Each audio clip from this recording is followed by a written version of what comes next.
Est-ce qu'il faut adopter un prénom français? Est-ce qu'un prénom français va modifier mon identité?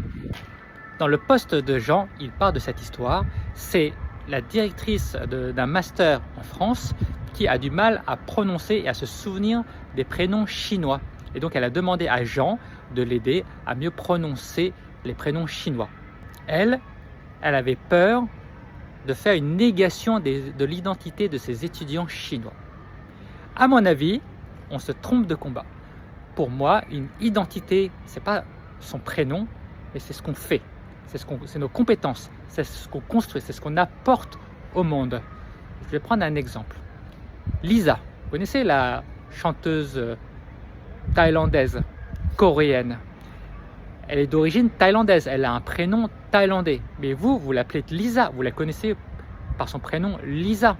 Et vous en fichez complètement de son prénom thaïlandais. Mais vous la respectez pour ce qu'elle fait, pour ses spectacles, pour ce qu'elle apporte au monde. Et à mon avis, Lisa, elle ne se plaint pas. Ah, les gens m'appellent Lisa, les gens ne m'appellent pas par mon prénom thaïlandais. Il y a négation de mon identité, ouin. Je ne pense pas. Je vais prendre un autre exemple qui vous parle, vous, directement.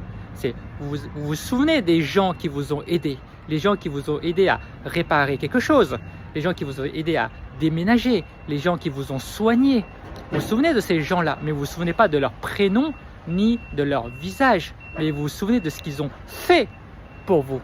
Vous voyez, on se souvient de ce que les gens font et de ce que les gens vous apportent.